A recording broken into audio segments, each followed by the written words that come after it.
Hello everyone, एक बार फिर से स्वागत है आपका अपना यूट्यूब चैनल साइंस गुरु रवि में। गाइज, आज की इस वीडियो में बात करने वाले हैं ह्यूमन हार्ट अर्थात मानव हृदय के बारे में, मानव हृदय की संरचना के बारे में और मानव हृदय के कार्यों के बारे में। ओवरऑल गाइज, ह्यूमन हार्ट के बारे में आज की इस वीडियो में मैं आपको फुल डिटेल में बताने वाला हूं। तो सबसे पहले हेडिंग लगा लीजिए बेटा, ह्यूमन हार्ट। ह्यूमन हार्ट अर्थात मानव हृदय। अब गाइज, कुछ महत्वपूर्ण बातें हैं हमारे हृदय के बारे में। सबसे पहले उसके बारे में जानते हैं, उसके बाद में इसकी संरचना के बारे में जानेंगे और फिर उसके बाद में बेटा उसके कार्य के बारे में समझेंगे।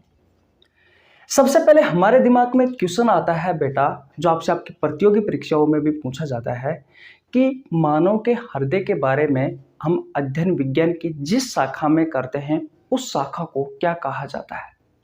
आपको बेटा उस ब्रांच का नाम बताना है, उस शाखा का नाम बताना है जिसमें हम मानव हृदय के बारे में पढ़ते हैं या फिर स्टडी करते हैं। तो गाइज, उस शाखा का नाम है बेटा कार्डियोलॉजी स्टडी। उस शाखा का क्या नाम है? कार्डियोलॉजी। ठीक। अब सेकंड क्वेश्चन यहां से ये आता है कि मानव हृदय का जो डॉक्टर होता है, हार्ट का जो डॉक्टर होता है, उस डॉक्टर को क्या कहा जाता है? तो बेटा उसे कहा जाता है कार्डियोलॉजिस्ट। उसे कहा जाता है कार्डियोलॉजिस्ट। गाइज, मैं आपको वो क्वेश्चन बता रहा हूं जो आपसे आपकी प्रतियोगी परीक्षाओं में पूछे जाते हैं। तीसरा क्वेश्चन यहां से क्या निकल के आता है? तीसरा क्वेश्चन ये निकल के आता है कि हमारे हृदय का भार कितना होता है, वजन कितना होता है बेटा हमारे हृदय का। तो गाइज, बात की जाए भार के बारे में तो देखो, पुरुष में अलग होता है, महिला में अलग होता है, छोटे बच्चे में जिसका भी जन्म हुआ है उसमें अलग होता है। सबसे पहले पुरुष के बारे में बात करते हैं, एडल्ट पुरुष की, एक वयस्क पुरुष की। तो बेटा उसमें होता है 270 या फिर आप कह सकते हो कि 280 से लेकर के 300 ग्राम। कितना होता है बेटा? 270 से 300 ग्राम या 280 से 300 ग्राम बेटा पुरुष में हृदय का भार होता है। अगर बात की जाए बेटा महिला की, तो महिला में कितना होता है? तो आप कह सकते हो कि 250 से लेकर के 280 ग्राम, थोड़ा सा कम होता है बेटा पुरुष की तुलना में महिलाओं में। और ऐसा बच्चा जिसका भी जन्म हुआ है, तो जन्म के समय बेटा इस हृदय का भार कितना होता है? तो याद रखना 20 से 25 ग्राम होता है। कितना होता है बेटा? 20 से 25 ग्राम होता है। इतनी बात क्लियर है क्या? यहां तक कहानी समझ में? ओके। अब यहां से चौथा क्वेश्चन ये निकल के आता है कि हमारा हृदय काम क्या करता है। भाई, हृदय का कार्य क्या है? तो आपने सुना होगा कि भैया ब्लड को पंप करने का कार्य करता है। ब्लड को पंप करने का कार्य करता है। पंप करने का कार्य करता है। अब बेटा हमें समझ में नहीं आया कि ब्लड को पंप करना होता क्या है। देखिए, मानव शरीर के अंगों से अशुद्ध रक्त को हृदय तक लाना, हृदय से फेफड़ों तक ले जाना और फिर वापस फेफड़ों से शुद्ध रक्त को हृदय तक लाना और फिर आपके हृदय से आपके शरीर के अंगों तक शुद्ध रक्त को पहुंचाना, ये सारी जो प्रोसेस है बेटा, ये सारी प्रोसेस कहलाती है ब्लड को पंप करना। अब आपको बिल्कुल भी समझ में नहीं आया होगा कि मैंने क्या बोला है, लेकिन बेटा जब ये क्लास समाप्त होगी उस समय ये सारी कहानी आपके दिमाग में बिल्कुल क्लियर हो जाएगी। जो मैंने आपको एक एक शब्द बताया है बेटा, वो सारी चीजें आपको समझ में आ जाएगी। ठीक है, तो इसका अध्ययन विज्ञान की जिस शाखा में करते हैं उस शाखा को कार्डियोलॉजी कहा जाता है। इसके डॉक्टर को कार्डियोलॉजिस्ट कहा जाता है। इसका पुरुष में, एक वयस्क पुरुष में इसका भार होता है 280 से 300 ग्राम, महिला में 250 से 280 ग्राम, जन्म के समय 20 से 25 ग्राम। और कार्य होता है बेटा इसको ब्लड को पंप करना। याद रखना बेटा, आपका जो हृदय होता है ये एक मस्कुलर ऑर्गन है। ये एक मस्कुलर ऑर्गन है। अब मस्कुलर ऑर्गन का मतलब क्या होता है बेटा, हमारा हृदय एक मांसपेशीय अंग है। मांसपेशीय अंग है, मांस का बना हुआ है बेटा, मसल्स का बना हुआ होता है। याद रखना, आपकी जो टंग होती है, टंग भी एक मस्कुलर ऑर्गन है, और आपका हार्ट भी बेटा एक मस्कुलर ऑर्गन है। तो इतनी बात क्लियर है? बोलो, किसी को कोई परेशानी आज तक? बताओ, नहीं होनी चाहिए। अब हमारे दिमाग में बेटा एक क्वेश्चन आता है कि भैया हमारा हृदय कहाँ उपस्थित होता है, इसकी लोकेशन क्या है? भाई लोकेशन के बारे में पूछा जाता है कि भैया हमारे हृदय की लोकेशन क्या है, तो बेटा हृदय गुहा में स्थित होता है। हमारा जो हृदय होता है यह हृदय गुहा में स्थित होता है। एक्चुअली में क्या होता है बेटा, मैं आपको डायग्राम की सहायता से समझा देता हूं। जैसे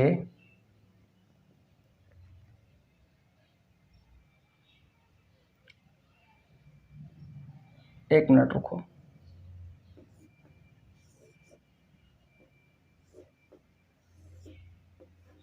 ये क्या है, आपके लंग्स है, और आपके फेफड़ों के बीच में, दोनों फेफड़ों के बीच में बेटा एक गड्ढा होता है, और इस गड्ढे को कहा जाता है हृदय गुहा।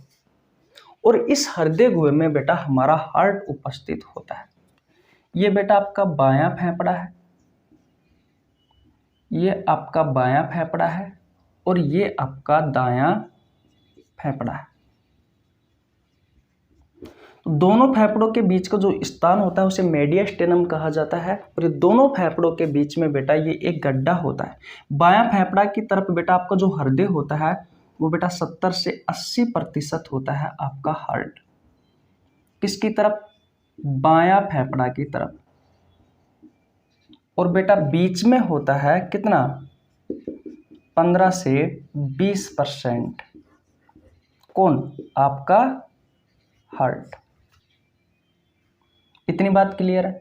2 नंबर से लेकर के जो 6 नंबर की पसली है, आपकी पसलियां है, जो रिब्स है, इनके नीचे आपका हृदय उपस्थित होता है। अब तो समझ में आ गया होगा हृदय की लोकेशन क्या है। तो हमारे हृदय गुहा में स्थित होता है। अब बात आती है कि हृदय गुहा कहाँ उपस्थित होता है, तो दोनों हृदयों के बीच का जो रिक्त स्थान होता है उसे मेडियस्टेनम कहा जाता है।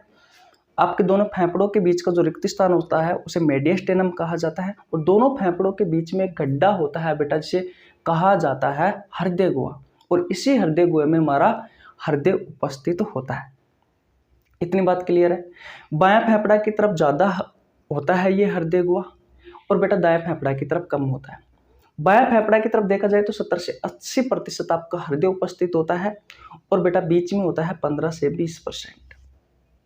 और 2 नंबर से लेकर के 6 नंबर की जो पसली है बेटा, इनके नीचे आपका हृदय उपस्थित होता है। तो इतनी बात क्लियर है? तो आपका हृदय कहाँ उपस्थित होता है बेटा? हृदय गुहा में स्थित होता है। इतनी बात क्लियर? मुख्यतः बायां फेफड़ा के नीचे, जो बायां फेफड़ा है इसके नीचे, मुख्यतः बता रहा हूं, जैसे मैंने बताया 70 से 80% उपस्थित होता है इसके नीचे। और बेटा 2 से लेकर के 6 नंबर की जो पसली है, इन पसलियों के नीचे। बोलो, इतनी बात क्लियर है? तो हृदय की लोकेशन आपको समझ में आ गई। अब याद रखना बेटा, आपके हृदय के ऊपर एक आवरण पाया जाता है। क्या पाया जाता है बेटा? आवरण। और उस आवरण को क्या कहा जाता है? उस आवरण को कहा जाता है बेटा पेरिकार्डियम। क्या कहा जाता है? पेरिकार्डियम कहा जाता है। यह हृदय का आवरण होता है। यह हृदय का जो आवरण होता है बेटा, यह आपके हृदय को बाहरी आघातों से बचाने का कार्य करता है। ये बेटा सिंपल सी बातें हो गई। याद रखना बेटा, सबसे बड़ा जो हृदय होता है वो किसका होता है? वो होता है व्हेल मछली का। लगभग 300 से 350 kg का होता है। संसार का जो सबसे बड़ा हृदय है, सबसे बड़ा जो हृदय है बेटा, वो किसका होता है? वो होता है भैया व्हेल मछली का।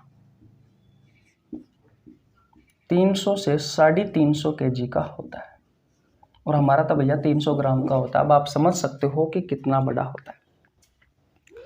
तो ये तो हृदय के बारे में बेसिक जानकारी हो गई बेटा, जो आपको पता होना जरूरी है, कभी कभी आपसे एग्जाम में भी पूछ लिया जाता है। अब बात करते हैं बेटा हृदय की संरचना के बारे में। मिटा दो इसको, स्क्रीनशॉट नहीं लिया तो स्क्रीनशॉट ले लीजिए। ओके, अब बेटा हम बात करेंगे भैया हमारे हृदय की संरचना के बारे में। बेटा मैंने ये जानकारी क्यों दी है आपको, इसलिए दी है क्योंकि भैया जिस चीज के बारे में आप पढ़ रहे हो उसके बारे में आपको पता होना जरूरी है और यहाँ से आपके प्रतियोगी परीक्षाओं में कभी कभी क्वेश्चन पूछे जाते हैं। लेकिन याद रखना बेटा हृदय की जो संरचना है, यहाँ से भैया आपके एग्जाम में बहुत सारे क्वेश्चन पूछे जाते हैं। गाइज मैं आपको एक चीज सजेस्ट करना चाहता हूं कि कल मैंने ब्लड वेसल्स पढ़ाई थी, रुधिर वाहिकाएं पढ़ाई थी। वहां पर मैंने आपको धमनी के बारे में बताया था, सिराओं के बारे में बताया था, कैपिलरीज के बारे में बताया था, केशिका के बारे में बताया था और बहुत अच्छे से बताया था।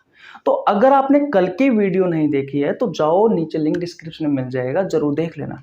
क्योंकि आज की इस वीडियो में मैं आपको जो बताने वाला हूं और जो कल की वीडियो में मैंने बताया है, उन दोनों का आपस में संबंध है। अब देखो बात आती है, हम कर रहे हैं बेटा प्रतियोगी परीक्षाओं की तैयारी, जैसे रेलवे की कर रहे होंगे आप में से बहुत सारे, एसएससी की कर रहे होंगे, कोई पुलिस की कर रहा है, दिल्ली पुलिस की कर रहा है, कोई पटवारी की कर रहा है, कोई लेबर असिस्टेंट की कर रहा है, अलग अलग एग्जाम की तैयारी कर रहे हो।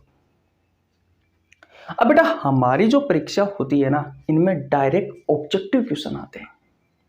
आपको कभी भी ये नहीं कहा जाएगा कि भैया आप हृदय का डायग्राम बनाओ। तो हृदय के डायग्राम जरूरी नहीं है कि आपको पता हो, लेकिन आपको पता होना चाहिए कि हृदय का कॉन्सेप्ट क्या है, उसकी समझ क्या है, उसकी जानकारी क्या है। आप किसी बोर्ड की एग्जाम नहीं दे रहे हो बेटा, यहां पर आपको ऑब्जेक्टिव क्लियर करने हैं, यानी कि आपके जो कॉन्सेप्ट है वो कॉन्सेप्ट क्लियर करने हैं। अभी मैं हृदय का जो आपकी पुस्तक में डायग्राम है वो बनाकर समझाऊंगा तो बेटा आपके दिमाग में नहीं बैठेगा, इसलिए मैं यहां पर आपको एक रफली डायग्राम बनाऊंगा, बिल्कुल समझाने के लिए बिल्कुल आसान तरीके से, एक एक चीज ताकि आपको अच्छे से समझ में आ जाए। और फिर मैं आपको अच्छे से समझाऊंगा ताकि कोई परेशानी नहीं रहे, ताकि आपका कॉन्सेप्ट अच्छे से क्लियर हो जाए कि आपका हृदय किस तरीके से कार्य करता है। तो अब बनाते हैं बेटा हृदय की संरचना।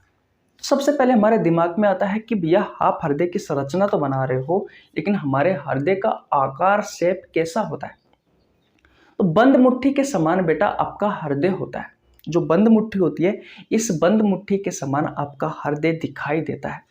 तो सबसे पहले मैं लिख देता हूं कि हमारे हृदय का जो आकार है वो बेटा बंद मुट्ठी के समान होता है,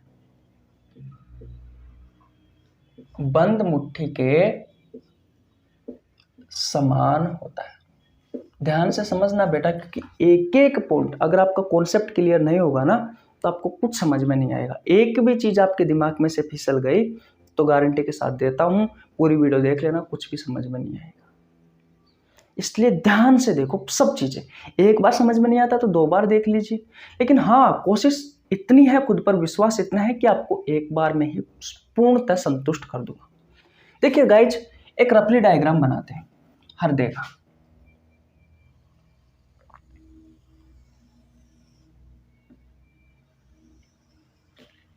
अब आप कहोगे कि भैया ये क्या है, तो मैं ये कहूंगा कि यही आपका हृदय है। सर ऐसा? हाँ भाई, हम तो ऐसा ही बनाते हैं क्योंकि हमें तो सीखना है, कॉन्सेप्ट क्लियर करने हैं, आसान मसा होने चाहिए। आपने सुना होगा बेटा आपके हृदय में 4 चैम्बर होते हैं। कितने चैम्बर होते हैं? 4 चैम्बर। तो सबसे पहले आपके हृदय के 4 चैम्बर बनाता हूं।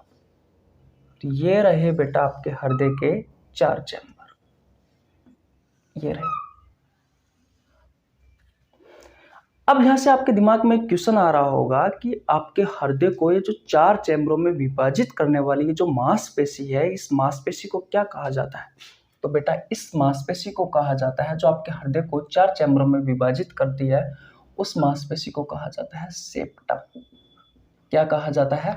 सेप्टम कहा जाता है, जो आपके हृदय को 4 चैम्बरों में विभाजित कर दिया। ध्यान से सुनना बेटा, धीरे इसलिए बता रहा हूं ताकि आपको एक एक चीज बिल्कुल क्लियर हो जाए। अब ये 4 चैम्बर है, तो इनके नाम भी हमें पता होना जरूरी है। देखिए बेटा, ये जो चैम्बर होता है ये वाला, इसे हिंदी में कहा जाता है दायां आलिंद। क्या कहा जाता है बेटा? दायां आलिंद। इंग्लिश में लिखो तो राइट एट्रियम। और जो नीचे वाला जो चैम्बर होता है ये वाला, इसे कहा जाता है बेटा दायां नीले। क्या कहा जाता है? दायां नीले, यानी कि राइट वेंट्रिकल। इस तरफ वाला जो ऊपर वाला चैम्बर है इसे कहा जाता है दायां आलिंद, यानी कि राइट एट्रियम। और नीचे वाला जो चैम्बर होता है बेटा, इसे कहा जाता है दायां नीले, यानी कि राइट वेंट्रिकल। इतनी बात क्लियर है? ठीक। इधर वाले चैम्बर को क्या कहा जाता है? तो बेटा इस वाले चैम्बर को कहा जाता है लेफ्ट एट्रियम, यानी कि बायां आलिंद। और इस वाले चैम्बर को क्या कहा जाता है? इस वाले चैम्बर को कहा जाता है बेटा बायां नीले, यानी कि लेफ्ट वेंट्रिकल। अब आपके दिमाग में 2 चीजें डाउट कर रही होगी कि सर ऊपर वाले आलिंद है ये वाला भी और ये वाला भी, यानी कि ये वाले आलिंद है, यानी कि ऊपर वाले दोनों आलिंद है, नीचे वाले जो है बेटा वो दोनों नीले हैं। तो बिल्कुल सही समझा आपने, बिल्कुल सही पकड़ा। जो ऊपर वाले दोनों चैम्बर होते हैं बेटा ये दोनों आलिंद है, और नीचे वाले जो दोनों चैम्बर होते हैं वो दोनों नीले हैं। फर्क कितना है? अगर मैं देखूं तो मेरा राइट ये है, यानी कि मेरा दाया ये है, तो बेटा ये दाया हो गया। अगर मैं इधर देखूं तो ये मेरा बायां है, ये मेरा लेफ्ट है, तो बेटा बाएं ओर ये हो गया। तो हर हमेशा जो मेरा, जैसे मैं आपकी तरफ देख रहा हूं तो जैसे मेरे शरीर आपको दिखाई दे रहा है तो मेरा राइट ये है, लेफ्ट ये, वैसे ही बेटा बोर्ड पे है ये वाला भाग दायां है, इधर वाला और इधर वाला है बायां। तो ऊपर वाला चैम्बर क्या हो गया? दायां आलिंद है, क्योंकि दोनों ऊपर के आलिंद है, और नीचे वाले दोनों नीले हैं, तो ये हो गया दायां नीले। ये हो गया बायां आलिंद, ये हो गया बायां नीले। कोई कंफ्यूजन नहीं होनी चाहिए। अब याद रखना बेटा, जो आलिंद होते हैं वो नीले से थोड़े छोटे होते हैं। जो आलिंद होते हैं वो नीले से थोड़े छोटे होते हैं। तो ऊपर वाले जो आलिंद होते हैं बेटा वो नीले से थोड़े छोटे होते हैं। इतनी बात क्लियर? सबसे बड़ा और सबसे मजबूत चैम्बर कौन सा? आपसे क्वेश्चन पूछा जाता है बेटा आपकी परीक्षाओं में, प्रतियोगी परीक्षाओं में, कि सबसे बड़ा वह सबसे मजबूत चैम्बर कौन सा है? सबसे बड़ा है, सबसे मजबूत चैम्बर कौन सा है? तो बेटा ये होता है बायां नीले। कौन सा बेटा? बायां नीले। नहीं दिख रहा? कोई दिक्कत नहीं, इधर लिख देता हूं। कौन सा होता है बेटा? बायां नीले होता है। सबसे बड़ा है, सबसे मजबूत चैम्बर कौन सा होता है? तो बेटा ये वाला होता है बायां नीले, लेफ्ट वेंट्रिकल। बोलो, यहां तक किसी को कोई परेशानी? जो मैं बातें बता रहा हूं ध्यान से सुन लेना, जिंदगी भर काम आएगी। ऊपर वाले दोनों आलिंद थोड़े हल्के होते हैं, नीचे वाले थोड़े बड़े होते हैं। ऊपर वाले थोड़े छोटे होते हैं, नीचे वाले थोड़े बड़े होते हैं। इन चारों चैम्बर में से सबसे बड़ा जो मजबूत चैम्बर होता है, सबसे बड़ा है, सबसे मजबूत चैम्बर जो होता है वो होता है बायां नीले, ये वाला। इतनी बात क्लियर है? ओके, तो स्क्रीनशॉट ले लो। इतनी चीज की ले लिया, आगे चलते हैं। देखिए भैया, अब बात करते हैं हमारे हृदय के कपाट की।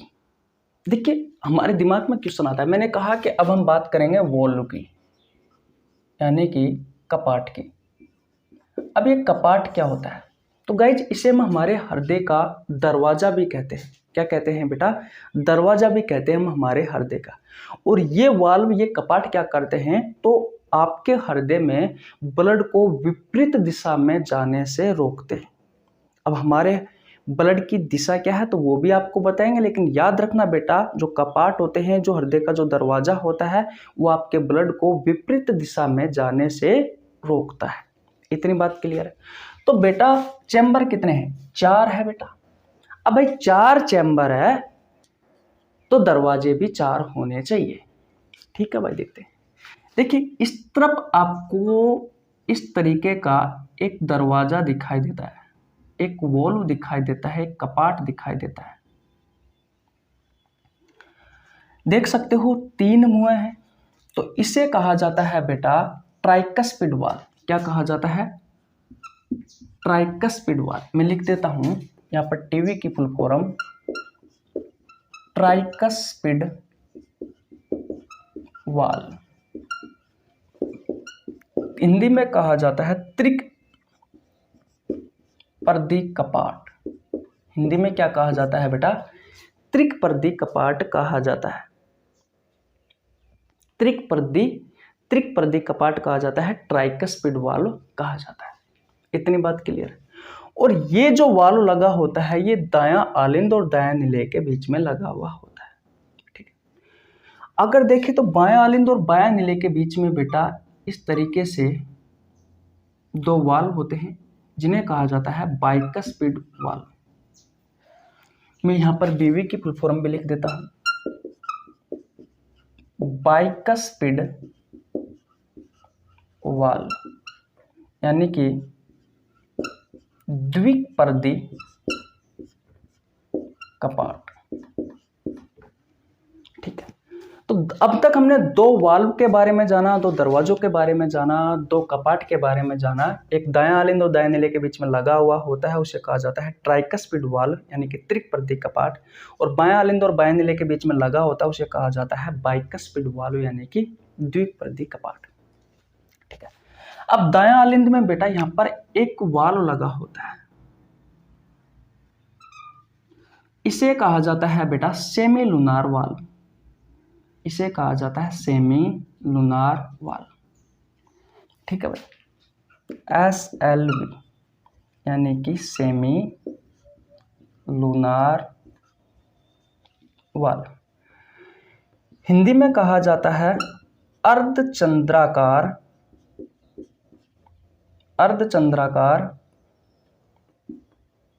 कपाट। इसकी संरचना आधे चांद के समान होती है, इसलिए बेटा इसे कहा जाता है सेमी लूनार वाल्व, अर्धचंद्राकार कपाट। और ये सेमी लूनार वाल्व कहाँ लगा होता है तो बेटा आपका दायां नीले में लगा हुआ होता है। एक वाल्व बेटा यहां लगा होता है एओर्टिक वाल्व, AV। तो इस AV को भी लिख देता हूं, ये बेटा बायां नीले में लगा होता है, AV एओर्टिक वाल्व। हिंदी में कहा जाता है आयोटा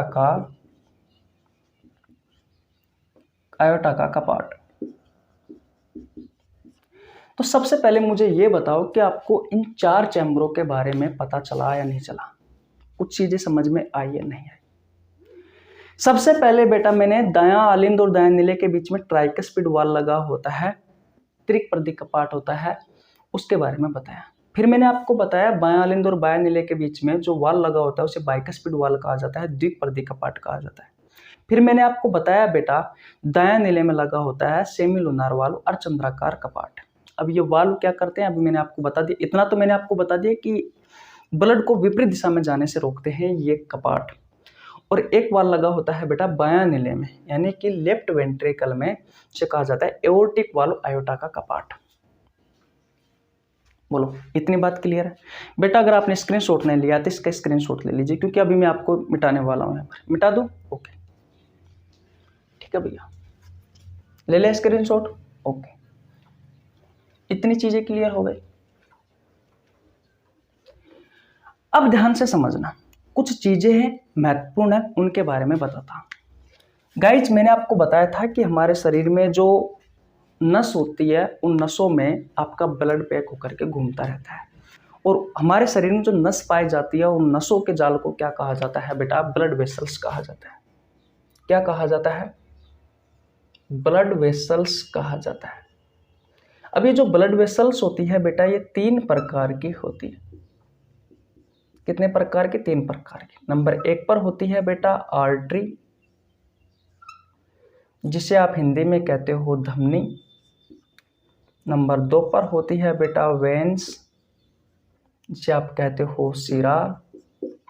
और नंबर 3 पर होती है कैपिलरीज, जिसे आप कहते हो बेटा केशिका। मैंने कहा कि हमारे शरीर में जो नस होती है बेटा, उन नसों में हमारा ब्लड पैक होकर के घूमता रहता है और उन नसों के जाल को ही ब्लड वेसल्स कहा जाता है। अब ये नस बेटा 3 प्रकार की होती है, आर्टरी, वेन और कैपिलरीज। जो आर्टरी होती है इसमें बेटा प्योर ब्लड बहता है। ध्यान से समझना एक एक बात को बेटा, इतने अच्छे से कोई नहीं बताएगा। इसे कहा जाता है प्योर ब्लड, यानी कि प्योर ब्लड को हिंदी में कहा जाता है शुद्ध रक्त। और हमारी जो धमनी होती है, जो आर्टरी होती है, ये एक प्रकार की नस है, ये तो मैंने आपको बता दिया। इसमें जो ब्लड बहता है बेटा वो प्योर ब्लड बहता है, शुद्ध रक्त बहता है। अब प्योर ब्लड क्या है, इम्प्योर ब्लड क्या है, तो अभी मैं आपको बताने वाला हूँ। जो वेन्स होती है, जो शिराएं होती है, उनमें इम्प्योर ब्लड बहता है, उनमें इम्प्योर ब्लड बहता है। और जो केशिका होती है बेटा, इसमें प्योर ब्लड भी बहता है और इम्प्योर ब्लड भी बहता है। इतनी बात क्लियर है? किसी कोई परेशानी? गाइज इसलिए कह रहा हूं कि अगर आपने कल की वीडियो नहीं देखी है तो जाओ, आपको नीचे लिंक डिस्क्रिप्शन में मिल जाएगा, कल की वीडियो देख लीजिए। क्योंकि कल की वीडियो में मैंने इन ब्लड वेसल्स के ऊपर क्लास ली थी और लगभग आपको 40 मिनट के आसपास की वो क्लास थी बेटा, बहुत अच्छे से डिटेल में समझाया है। गाइज अब बात कर लेते हैं प्योर ब्लड और इम्प्योर ब्लड की। तो ब्लड जो होता है वो 2 प्रकार का होता है, एक होता है प्योर ब्लड और एक होता है इम्प्योर ब्लड। प्योर ब्लड होता है उसे कहा जाता है शुद्ध रक्त और इम्प्योर ब्लड को कहा जाता है अशुद्ध रक्त। जो शुद्ध रक्त होता है वो ऐसा रक्त होता है जिसमें ऑक्सीजन गैस की मात्रा तो अधिक होती है और बेटा कार्बन डाइऑक्साइड गैस की मात्रा कम होती है। अशुद्ध रक्त ऐसा रक्त होता है जिसमें कार्बन डाइऑक्साइड गैस की मात्रा तो होती है अधिक और बेटा ऑक्सीजन गैस की मात्रा होती है कम। कोई नहीं बताएगा इतने अच्छे से। ब्लड 2 प्रकार का होता है, एक प्योर ब्लड एक इम्प्योर ब्लड, यानी कि शुद्ध रक्त और अशुद्ध रक्त। शुद्ध रक्त ऐसा रक्त होता है बेटा जिसमें ऑक्सीजन गैस की मात्रा अधिक हो और कार्बन डाइऑक्साइड गैस की मात्रा कम हो। इम्प्योर ब्लड अशुद्ध रक्त ऐसा रक्त होता है जिसमें कार्बन डाइऑक्साइड गैस की मात्रा अधिक होती है और ऑक्सीजन गैस की मात्रा कम होती है। समझ में आ गया? तो भैया आर्टरी यानी कि धमनी में जो ब्लड बहता है वो प्योर ब्लड बहता है, ऐसा ब्लड बहता है जिसमें ऑक्सीजन गैस की मात्रा अधिक होती है और कार्बन डाइऑक्साइड गैस की मात्रा कम होती है। आपके शिराओं में इम्प्योर ब्लड बहता है, यानी कि ऐसा रक्त बहता है जिसमें कार्बन डाइऑक्साइड गैस की मात्रा अधिक और ऑक्सीजन गैस की मात्रा कम है। कैपिलरीज बेटा इसमें प्योर ब्लड भी बहता है और इम्प्योर ब्लड भी बहता है, यानी कि मिक्स ब्लड बहता है। ये बेटा केशिका जो होती है ये एक धमनी को एक सिरा से जोड़ने का कार्य करती है, यानी कि इसमें शुद्ध रक्त भी बहता है शुद्ध रक्त भी बहता है, दोनों मिक्स ब्लड बहता है बेटा। किसमें? आपकी इन केशिकाओं में। इतनी बात क्लियर है? किसी को कोई परेशानी यहाँ तक नहीं होनी चाहिए बेटा, यहां तक तो नहीं होनी चाहिए। अब बेटा मैंने कहा था कि जो धमनी होती है ये क्या करती है, तो याद रखना बेटा जो धमनी होती है ये हृदय से आपके शरीर के अंगों तक शुद्ध रक्त को पहुंचाती है। इनमें कौन सा रक्त बह रहा है बेटा? Pure blood. तो धमनी क्या करती है? आपके हार्ट से, हृदय से बेटा आपके शरीर के ऑर्गन्स तक शुद्ध रक्त को पहुंचाती है। ठीक है। और बेटा जो शिराएं होती है ये क्या करती है? आपके शरीर के ऑर्गन्स से हार्ट तक, आपके हृदय तक बेटा अशुद्ध रक्त को पहुंचाती है। क्योंकि इसमें अशुद्ध रक्त बहता है इसलिए अशुद्ध रक्त को पहुंचाएगी। और आपकी जो धमनी होती है वो बेटा हृदय से ऑर्गन तक शुद्ध रक्त को पहुंचाती है, क्योंकि इसमें शुद्ध रक्त होता है। बोलो इतनी बात समझ में आई या नहीं आई? देखो चीज तो कठिन होगी बेटा, क्योंकि अब एक ही क्लास में अगर आप सब कुछ पढ़ना चाहते हो तो कैसे काम चलेगा। मैंने नीचे लिंक डिस्क्रिप्शन में इस चैप्टर का लिंक दे दिया है बेटा, जिसमें मैंने एक एक चीज को बड़ी बारीकी से, बढ़िया आसान तरीके से, ताकि आपके दिमाग पर लोड ना पड़े। अगर आप पहली बार सीख रहे हो तो बेटा प्लीज आपसे रिक्वेस्ट है उस चैप्टर को कवर कीजिए।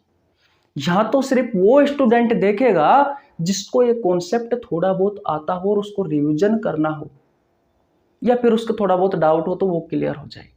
इस क्लास को तो बेटा वो देखने वाला है। अब आप सोच रहे होंगे कि मैं तो इसी क्लास में देख करके सारी चीज क्लियर कर लूं, तो वो तो बेटा असंभव है, क्योंकि मैंने भी सीखा है बेटा, मुझे भी जोर आया था, चोटी का पसीना एडी तक आया था बेटा। और अगर आपको सीखना है तो चोटी का पसीना एडी तक तो लाना ही होगा। शॉर्टकट का कोई तरीका नहीं होता, शॉर्टकट कभी जिंदगी में मत अपनाना बेटा, मेहनत करना, स्मार्ट तरीके से तो काम आएगा। देखो ज्ञान बहुत हो चुका।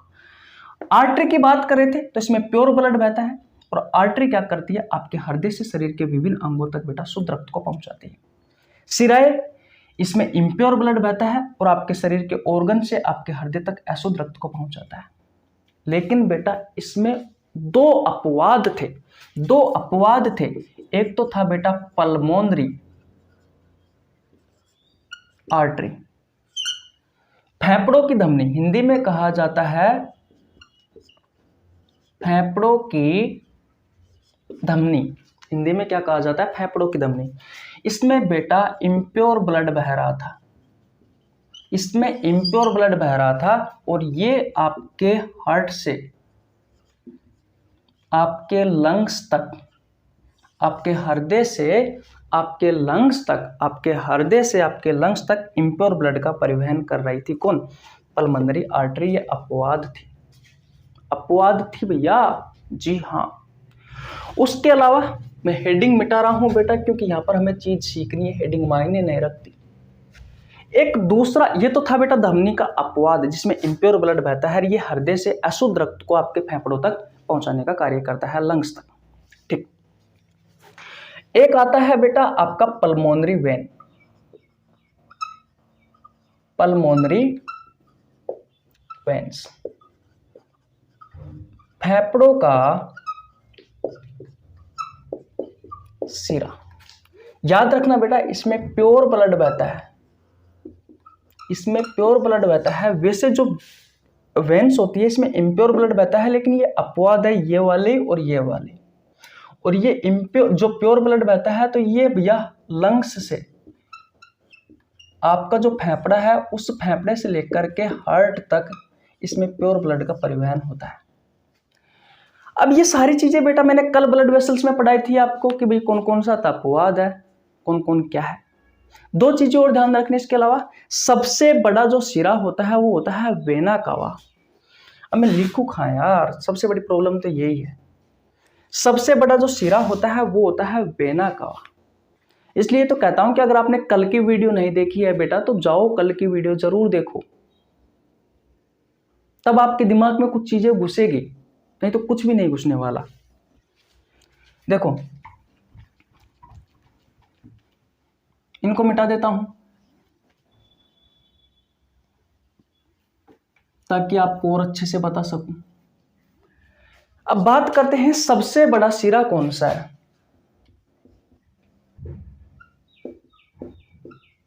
सबसे बड़ा सिरा, तो बेटा सबसे बड़ा सिरा होता है वो होता है वेना कावा। अब ये वेना कावा भी दो प्रकार का होता है, एक होता है सुपीरियर वेना कावा, दिख रहा है, हाँ, और एक होता है इंफीरियर वेना कावा।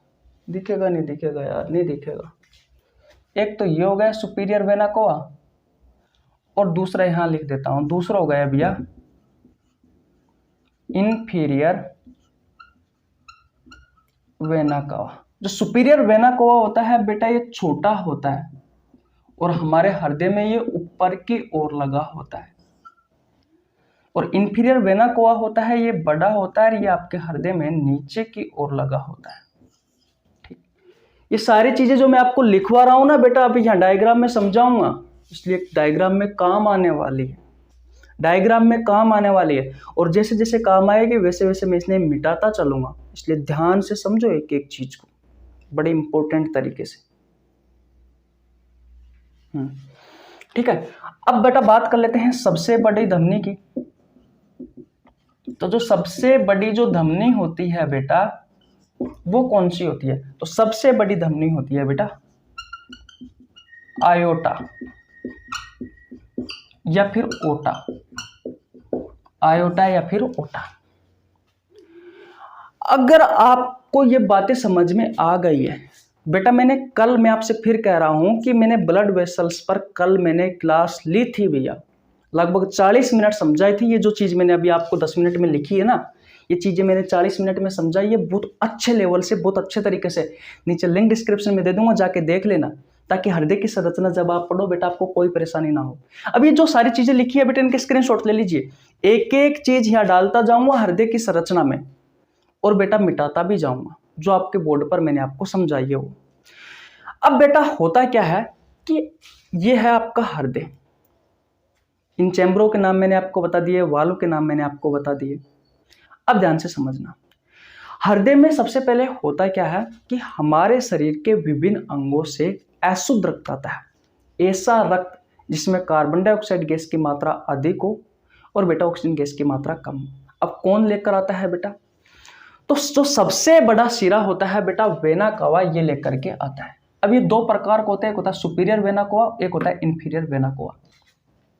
अभी जो वेना कोवा होता है बेटा, ये जुड़ा हुआ होता है हमारे दायां आलिंद से। किससे जुड़ा होता है? दायां आलिंद से।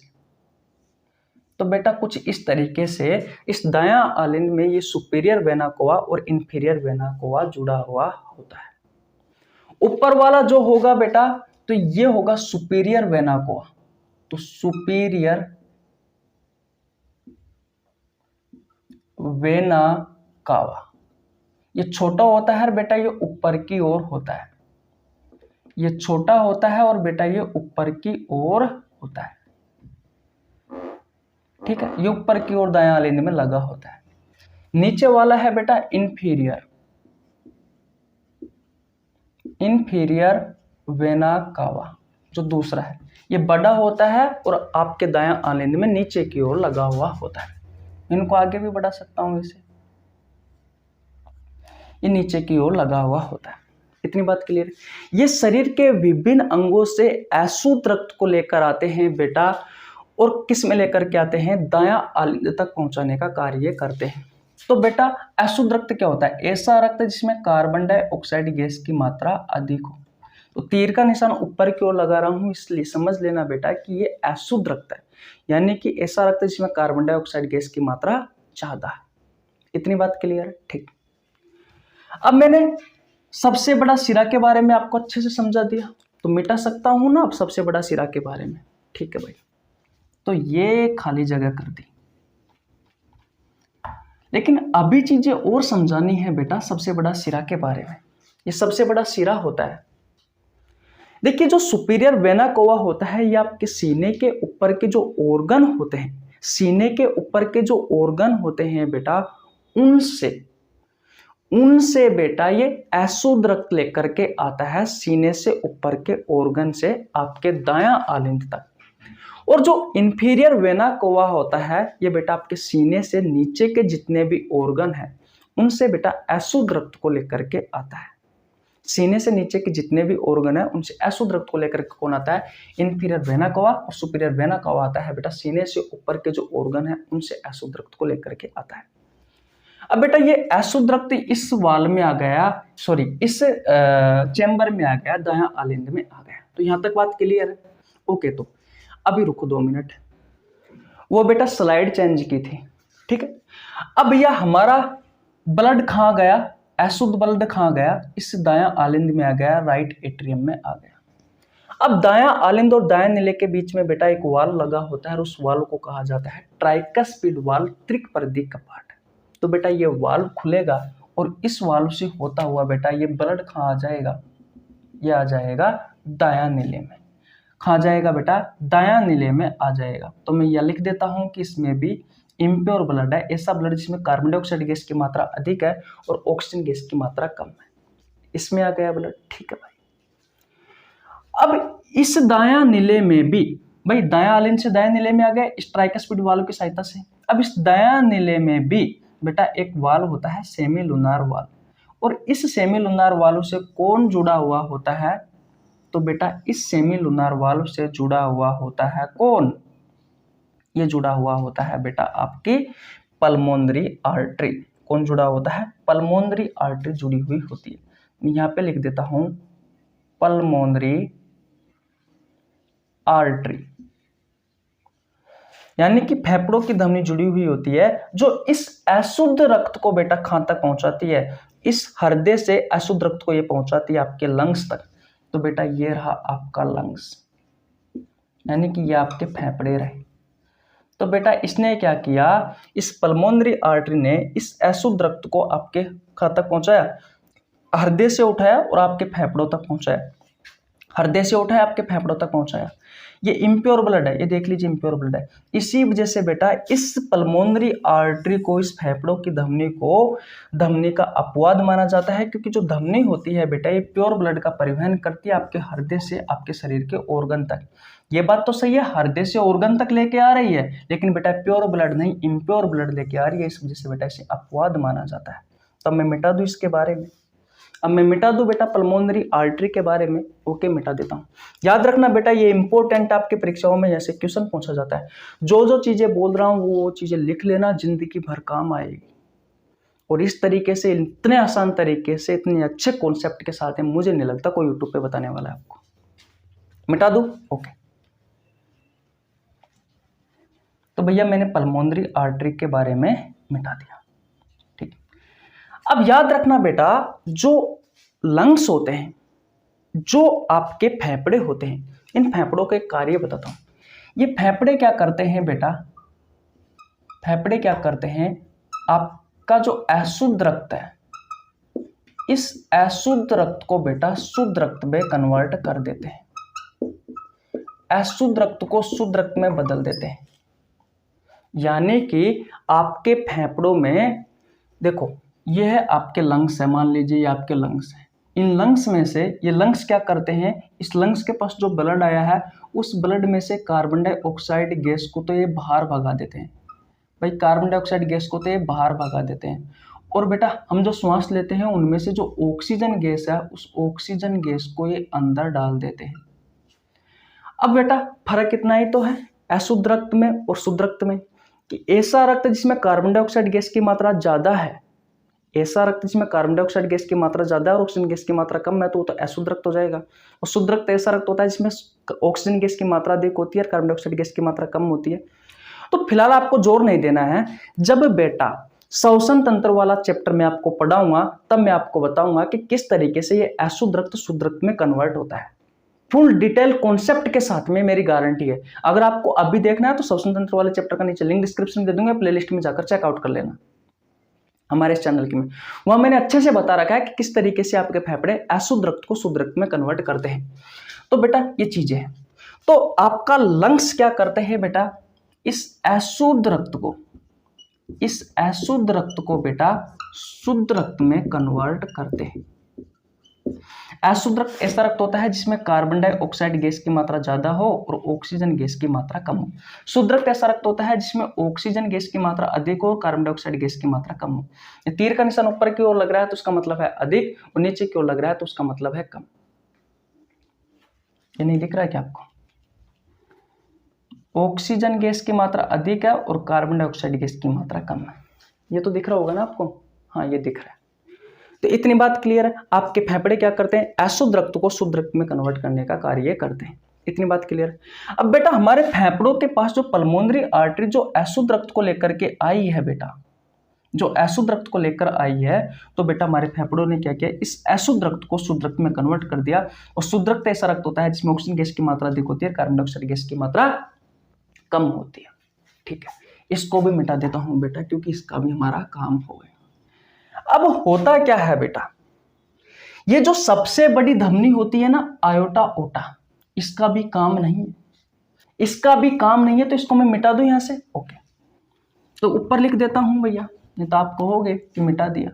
तो हमारी जो सबसे बड़ी जो धमनी होती है बेटा, सबसे बड़ी धमनी वो होती है आयोटा या फिर ओटा। ठीक है, इसको बाद में काम में ले लेंगे। लेकिन अगर आप अच्छे से देखते हो तो यहां पर मैंने एक चीज लिखा है आपको, पल्मोनरी वेन, फेफड़ों का सिरा। और आपको पता है जो सिरा होती है उसमें इम्प्योर ब्लड बहता है, लेकिन ये अपवाद है बेटा सिराओं का, जो प्योर ब्लड का परिवहन करता है आपके लंग से लेकर के आपके हृदय तक।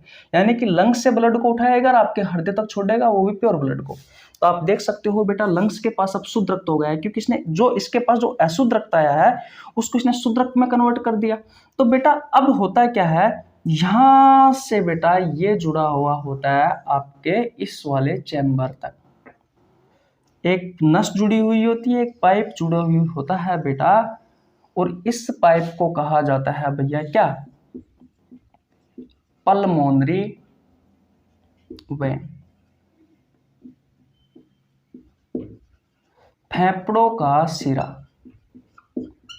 फेफड़ों का सिरा। और ये फेफड़ों का सिरा बेटा जो रक्त लेके जाएगा अपने अंदर वो ऑक्सीजन युक्त रक्त लेकर के जाएगा। तो O2 लिख देता हूं ताकि आप अच्छे से समझ सके।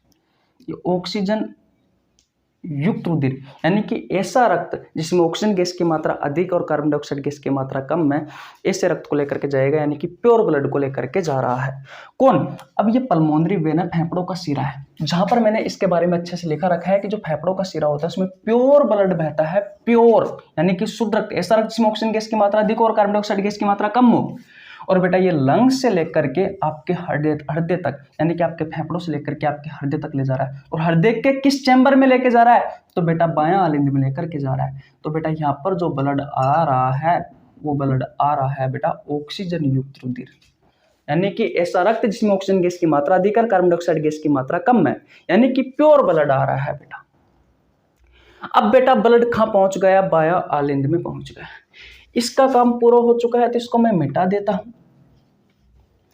अब बेटा कहां पहुंच गया, अब बेटा कहां पहुंच गया भैया, अब हमारा ब्लड पहुंच गया है प्योर ब्लड बायां आलिंद के पास, लेफ्ट एट्रियम के पास।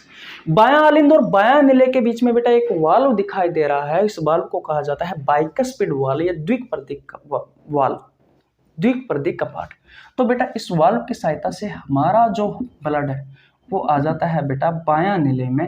तो इसमें भी भैया जो ब्लड आया है वो ऑक्सीजन युक्त ब्लड आया है, इसमें भी जो ब्लड आया है बेटा वो ऑक्सीजन युक्त ब्लड आया है, यानी कि प्योर ब्लड आया, ऐसा ब्लड जिसमें ऑक्सीजन गैस की मात्रा ज्यादा हो और कार्बन डाइऑक्साइड गैस की मात्रा कम हो। ठीक है साहब। अब इस चैम्बर को मैंने कहा था कि ये वाला जो चैम्बर होता है ये सबसे बड़ा और सबसे मजबूत चैम्बर होता है। इसमें जो वाल्व होता है वो होता है एबी, एओर्टिक वाल्व, आयोटा का वाल्व कहा जाता है। और बेटा इस वाल्व से जुड़ा होता है कौन, इस वाल्व से जुड़ा होता है बेटा कौन, ये सबसे बड़ी धमनी आयोटा, एओआरटीए, आयोटा जुड़ा होता है, जो कि है भैया सबसे बड़ी धमनी। और ये सबसे बड़ी धमनी क्या करती है बेटा, मैंने कहा था कि जो धमनी होती है वो हृदय से शरीर के विभिन्न अंगों तक शुद्ध रक्त को लेकर के जाती है, प्योर ब्लड को लेकर जाती है। तो ये शरीर के विभिन्न ऑर्गन्स तक, ये शरीर के विभिन्न ऑर्गन्स तक बेटा ये जो प्योर ब्लड है उसको पहुंचाने का कार्य करती है कौन, आयोटा। इतनी बात क्लियर है, ये सबसे बड़ा और सबसे मजबूत कक्षक है। बेटा जो ब्लड आ रहा होता है, जो सबसे बड़ा सिरा होता है बेटा, वो भी हमारे शरीर के ऑर्गन्स से अशुद्ध रक्त को लेकर के आ रहा होता है। तो अब ये सारी चीजें हैं, मैं इनको मिटा देता हूं, अब मैं इनको मिटा देता हूं और अब आपको एक बार फिर से दोबारा रिवीजन करवाता हूं अब तक की जो कहानी मैंने आपको सिखाई है उनके बारे में। ध्यान से समझना बेटा, ध्यान से समझना, ध्यान से समझना। अब ये जो आपको डायग्राम दिखाई दे रहा है ये है बेटा आपका मुख्य हृदय। तो हमारा हृदय इस पर आधारित काम करता है। ये जो सारी क्रिया हुई है यही बेटा ब्लड को पंप करना कहलाता है। अभी मैं समझाऊंगा, शुरुआत में मैंने बोला था ना कि हृदय का कार्य क्या है, ब्लड को पंप करना, और उसकी डेफिनेशन बताई थी, वही बेटा अभी आपको इसका रिवीजन करवा देता हूं, उसके बाद में बताऊंगा, तब आपको समझ में आ जाएगा, एक एक चीज समझ में आ जाएगी। देखिए बेटा, हमारे शरीर के विभिन्न अंगों से आपके हृदय तक अशुद्ध रक्त को पहुंचाने का कार्य कौन करते हैं, सिरा करते हैं। बेटा सबसे बड़ा सिरा होता है वेना कोवा। वेना कोवा भी दो प्रकार का होता है, एक सुपीरियर वेना कोवा होता है, एक इंफीरियर वेना कोवा होता है। सुपीरियर वेना कोवा छोटा होता है और बेटा ऊपर क्यों लगा होता है हमारे हृदय में, जो आपको दिखाई दे रहा है। और इंफीरियर वेना कोवा होता है ये बड़ा होता है, आपके हृदय में नीचे क्यों लगा होता है। दोनों ही ये वेना कोवा किससे जुड़े होते हैं, दायां आलिंद से जुड़े होते हैं, जो आपके शरीर के विभिन्न अंगों से बेटा अशुद्ध रक्त को लेकर के आ रहे होते हैं। अब ये नहीं है कि बेटा स्वयं वेना कोवा जा रहा, नहीं बेटा, और भी बहुत सारे सिराए हैं जो शरीर के विभिन्न विभिन्न अंगों से बेटा इस वेना कोवा तक, इस सबसे बड़े सिरा तक बेटा क्या पहुंचा रहे हैं, अशुद्ध रक्त को पहुंचा रहे हैं। ठीक है। आगे जाकर के बहुत सारे बड़े बड़े वो बहुत सारे अलग अलग भागों में बटा हुआ होता है। तो शरीर के विभिन्न अंगों से बहुत सारी शिराएं होती है, बहुत सारी नसें होती है बेटा, जो भैया हमारे शरीर के विभिन्न अंगों से आपके हृदय तक इस रक्त को पहुंचाने में सहायता करती है। लेकिन जो सबसे बड़ा सिरा होता है वेना कोवा, वो बेटा दो प्रकार का होता है, सुपीरियर वेना कोवा और इंफीरियर वेना कोवा। जो सुपीरियर वेना कोवा होता है बेटा, वो सीने से ऊपर के ऑर्गन है, उनसे जो अलग अलग सिराएं अशुद्ध रक्त को लेकर के आ रहे होते हैं, उनको बेटा पहुंचाता है आपके हृदय तक, और हृदय के किस वाले भाग तक, दायां आलिंद तक। और जो इंफीरियर वेना कोवा होता है बेटा, ये नीचे की ओर लगा होता है, सीने से नीचे के जितने भी ऑर्गन हैं जिनके पास से अलग अलग सिराएं बेटा, अलग अलग सिराएं अशुद्ध रक्त को लेकर के आ रही है, तो वो इंफीरियर वेना कोवा की सहायता से आपके हृदय तक पहुंचती है, हृदय के किस भाग तक, दायां आलिंद तक पहुंचती है। और बेटा मैंने आपको विभिन्न सिराओं के नाम भी कल की वीडियो में मैंने आपको बताए थे, विभिन्न सिराओं के नाम भी बेटा मैंने आपको कल की वीडियो में बताए थे। अगर मैं एग्जाम्पल के बारे में बात करूं तो जैसे कि रीनल सिरा, तो रीनल सिरा होता है बेटा वो आपकी किडनी से, एक हिपेटिक सिरा जो आपके लीवर से अशुद्ध रक्त को लेकर के आता है, एक गैस्ट्रिक सिरा जो आपके आमाशय से अशुद्ध रक्त को लेकर के आता है। तो बेटा ये विभिन्न सिराएं हैं जो आप इनकी सहायता से आपका जो सबसे बड़ा सिरा होता है इन तक पहुंच रहा है बेटा, कौन, आपके शरीर के, आपका शरीर से जो अशुद्ध रक्त आ रहा है वो, और इस सबसे बड़ा सिरा की सहायता से दायां आलिंद तक आपका अशुद्ध रक्त पहुंच गया। इतनी बात क्लियर, ओके। अब बेटा ये दायां आलिंद में आ गया अशुद्ध रक्त, और दायां आलिंद और दाएं नीले के बीच में एक वाल्व लगा होता है, और उस वाल्व को कहा जाता है ट्राइकस्पिड वाल्व, त्रिपर्दी कपाट, जिसकी सहायता से बेटा ब्लड आ गया दाएं नीले में। ये जो वाल्व होता है दायां नीले से ऊपर की ओर जाने से रोकता है बेटा ब्लड को, कौन, ये कपाट ट्राइकस्पिड वाल्व। और ऊपर से नीचे की ओर आ रहा है, ये तो इसकी ब्लड की दिशा है, लेकिन ऊपर की ओर जाने से ब्लड को रोकता है बेटा, कौन, ये वाल्व। अब दायां नीले में आप देखते हो, राइट वेंट्रिकल में देखते हो, तो यहाँ पर भी एक वाल्व होता है सेमिलुनार वाल्व, और इस सेमिलुनार वाल्व से जुड़ा होता है पल्मोनरी आर्टरी, जो कि धमनी का एक अपवाद है, फेफड़ों की धमनी कहा जाता है इसे हिंदी में, मैं लिख देता हूँ, फेफड़ों की धमनी, जो कि धमनी का अपवाद है, क्योंकि धमनी में जो ब्लड बहता है वो प्योर ब्लड बहता है, लेकिन यहाँ पर इम्प्योर ब्लड का परिवहन कर रही है दायां नीले से आपके हृदय तक, सॉरी दायां नीले से आपके लंग्स तक, आपके फेफड़ों तक। फिर बेटा लंग्स तक आपका ये अशुद्ध रक्त पहुंच गया। अब लंग्स क्या करते हैं, अशुद्ध रक्त को शुद्ध रक्त में कन्वर्ट करने का कार्य करते हैं, तो अशुद्ध रक्त बेटा शुद्ध रक्त में कन्वर्ट हो गया शुद्ध रक्त में कन्वर्ट, ओके। शुद्ध रक्त ऐसा रक्त होता है जिसमें ऑक्सीजन गैस की मात्रा अधिक होती है, कार्बन डाइऑक्साइड गैस की मात्रा कम होती है। फिर यहाँ से बेटा पल्मोनरी वेन्स जुड़ा होता है, फेफड़ों का सिरा जुड़ा होता है, जो बेटा लंग्स से, ये भी अपवाद है बेटा सिराओं का, क्योंकि सिराओं में अशुद्ध रक्त बहता है, लेकिन जो पल्मोनरी वेन्स होता है ये शुद्ध रक्त का परिवहन करता है आपके लंग से लेकर के आपके हृदय तक, और हृदय के किस वाले भाग तक, तो बायां आलिंद वाले भाग तक, यानी बायां आलिंद वाले चैम्बर तक। तो बेटा इसने इस लंग्स में जो शुद्ध रक्त था उस शुद्ध रक्त को उठाया किसने, फेफड़ों का सिरा ने, और बेटा कहाँ पे छोड़ दिया, बायां आलिंद तक पहुंच गया। इसमें जो रक्त पहुंचा है बेटा ये शुद्ध रक्त पहुंचा है, ऐसा रक्त जिसमें ऑक्सीजन गैस की मात्रा अधिक है और बेटा कार्बन डाइऑक्साइड गैस की मात्रा कम है। बायां आलिंद और बाएं नीले के बीच में एक वाल्व लगा होता है, जिसे कहा जाता है बेटा बाइकस्पिड वाल्व, द्विपर्दी वाल्व, कपाट। तो इसकी सहायता से बेटा ये ब्लड नीचे आ गया। अब ये वाल्व क्या करते हैं बेटा, इस ब्लड को विपरीत दिशा में जाने से रोकते हैं, यानी कि ऊपर की ओर जाने से रोकता है बेटा ये वाला, क्योंकि ऊपर की ओर जाएगा तो बेटा ये बंद हो जाता है, कुछ इस तरीके से होता है, ये वाला इस तरीके से होता है। तो जैसे ही ऊपर की ओर जाता है तो ये बंद हो जाता है, नीचे की ओर आता है तो खुल जाता है ये से, और ऊपर की ओर ब्लड जाएगा तो ये बंद हो जाएगा, कुछ इस तरीके से होते हैं, ठीक है। फिर बायां नीले में बेटा ये ब्लड आ गया, बायां आलिंद से इस वाल्व की सहायता से बायां नीले में आ गया। बायां नीले में एक वाल्व लगा होता है, जिसे कहा जाता है एओर्टिक वाल्व, आयोटा का वाल्व, इससे जुड़ा होता है बेटा आयोटा, जो कि सबसे बड़ी धमनी है। और फिर इस धमनी की सहायता से बेटा शरीर के विभिन्न अंगों तक ये शुद्ध रक्त पहुंचता है। फिर बेटा धमनी भी जिस तरीके से सिरा अलग अलग प्रकार के होते हैं, वैसे धमनी भी अलग अलग प्रकार की होती है, जो शरीर के विभिन्न अंगों तक, अलग अलग अंगों तक अलग अलग धमनी बेटा आपके इस प्योर ब्लड को पहुंचाती है। तो बेटा सबसे पहले हमारे अंगों से अशुद्ध रक्त आया हृदय तक, फिर हृदय से वापस अशुद्ध रक्त आपके फेफड़ों तक गया, आपके फेफड़ों से फिर शुद्ध रक्त आपके हृदय तक आया, और फिर हृदय से शुद्ध रक्त वापस आपके शरीर के अंगों तक गया। तो ये सारी जो प्रोसेस है बेटा, यही होता है आपका ब्लड को पंप करना, और यही हृदय का कार्य है, यही हृदय लगातार करता रहता है। तो आशा करता हूं बेटा ये चीजें आपको समझ में आ गई होगी, आपके हृदय के बारे में, हृदय की संरचनाओं के बारे में, और हृदय के कार्य क्या है, किस तरीके से आपका हृदय कार्य करता है, हृदय के कपाट के बारे में मैंने आपको बताया, हृदय के चैम्बरों के बारे में बताया, हृदय किस तरीके से काम करता है, वो सारी चीजें मैंने आपको बताई। टाइम लग गया है गाइज, लगभग 55-60 मिनट का समय हो चुका है। 1 घंटे में आपको समझ में आ गया होगा। बेटा देखो, ये समझ में इसलिए नहीं आता क्योंकि इसमें जो चीजें हैं वो बहुत अलग अलग जगह से उठाई हुई होती है, तो उनको समझाने के लिए बेटा आपको उस चैप्टर की समझ होना जरूरी है। इसलिए कह रहा हूं कि अगर आपके दिमाग में फिर भी क्वेश्चन नहीं बैठे हैं, फिर भी चीजें नहीं बैठी है, तो बेटा आपको नीचे लिंक डिस्क्रिप्शन में दे दूंगा, जहां पर मैंने सर्कुलेटरी सिस्टम पूरा पढ़ाया है बहुत अच्छे से, जिसमें मैंने ब्लड वेसल्स के बारे में और हृदय की संरचना के बारे में नोट्स और लिखवाए हैं बेटा, नोट्स और लिखवाए हैं।